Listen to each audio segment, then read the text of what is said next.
নমস্কার বন্ধুরা, অর্পিতা রেসিপিতে তোমাদের সবাইকে ওয়েলকাম। আজকে আমি বানাবো সুজির হালুয়া, তাও কিনা আবার পাটালি গুড় দিয়ে। চলো দেখে নাও যে কী কী লাগছে। প্রথমেই লাগছে আমাদের কাজু, কিশমিশ, পাটালি গুড়, দুধ ও সুজি।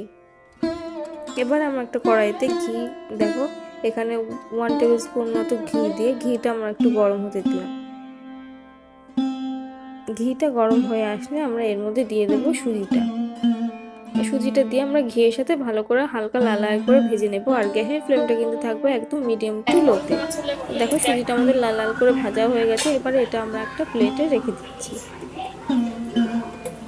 দেখো এইভাবে আমরা ওই কড়াইতেই দুধটা দিয়ে দিলাম জাল হওয়ার জন্য। দুধটা একটু ফুটিয়ে নেব, কারণ না হলে যে দুধের যে একটা কাঁচা গন্ধ সেটা থেকে যাবে। আর ওই বাটিতেই আমরা কিন্তু হাফ বাটির মধ্যে জলও অ্যাড করে দিলাম। এবারে দেখো দুধটা জালও হয়ে এসছে। জাল হয়ে আসলে এবার ভেজে রাখা সুজিটা আমরা এর মধ্যে দিয়ে দেব। দিয়ে এবার এটা ভালো করে মিশিয়ে নেব দুধের সাথে।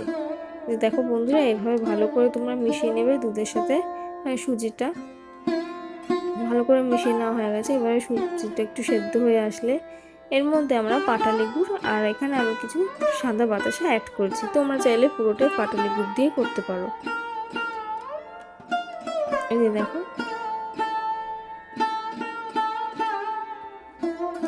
এখানে গুড়টা সুজির সাথে ভালো করে মিশিয়ে নিয়েছিলাম। এরপরে কাজু কিশমিশ যেটা রয়েছে সেটা আমরা এর মধ্যে দিয়ে দিলাম। আর যাতে পাটালি গুড় যাতে কেটে না যায় সেই জন্য কিন্তু আমি একটু দুধটা যখন জাল দিচ্ছিলাম তখনই আমি তার মধ্যে থেকে দুধটা একটু তুলে নিয়ে পাটালি গুড়টা ওই দুধের সাথে মিশিয়ে তারপর কিন্তু পাতলা করে নিয়ে সেই লিকুইডটা দিলাম। আমরা দেখে নিলাম যাতে কিনা ছানাটা না কেটে যায়। আর এর মধ্যে আমি এখানে সামান্য পরিমাণ নুনও অ্যাড করলাম যাতে কিনা মিষ্টিটা বেশ কড়া থাকে। এবারে দেখো সুজিটা প্রায় আমরা নাড়াচাড়া করে নিচ্ছি। সুজিটা প্রায় হয়ে এসেছে। এই যে দেখো ঠিক কালারটা এরকম আসবে। এই যে, আর এই রেসিপিটা কিন্তু তোমরা অবশ্যই একবার বাড়িতে রান্না করে জানিও কেমন হলো কমেন্ট বক্সে। এবারে দেখো তোমরা যে প্লেটটায় সুজিটা ঢালবে সেই প্লেটে তোমরা একটুখানি ঘি মাখিয়ে নিতে পারো। ঘি মাখিয়ে নিয়ে এবারে সুজিটা আমরা ঢেলে দিচ্ছি।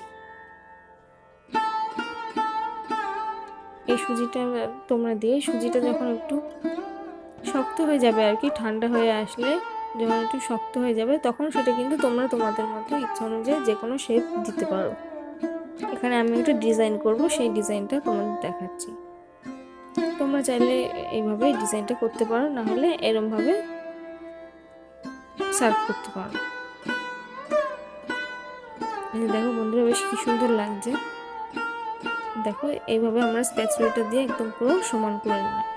এবারে আমি এখানে একটা কুকি কাটারের সাহায্যে আমি এখানে সুজিগুলো গোল গোল পিস করেছি। তোমরা এখানে কোন বোতলের ঢাকনা কিংবা ছোট কোনো বাটি সেটা দিয়ে তোমরা এরকম শেপ করে নিতে পারো যদি কুকি কাটার না থাকে। এরপরে দেখো তার মধ্যে আমরা এই সুজির যে শেপটা দিয়ে নিয়েছি তার মধ্যে মাঝখানে একটু আঙুল দিয়ে প্রেস করে নেবে, তাতে দেখবে যে একটু গর্ত মতো হয়ে গেছে। ওই গর্তে এখানে আমি একটু গুড়টা অ্যাড করে দিলাম। তার একটু দেখতে ভালো লাগবে আর মুখে পড়লে বেশ ভালো লাগবে, সেই জন্য আমি এখানে অ্যাড করছি এটা। এইভাবে তোমরা কিন্তু অবশ্যই একবার বাড়িতে করো।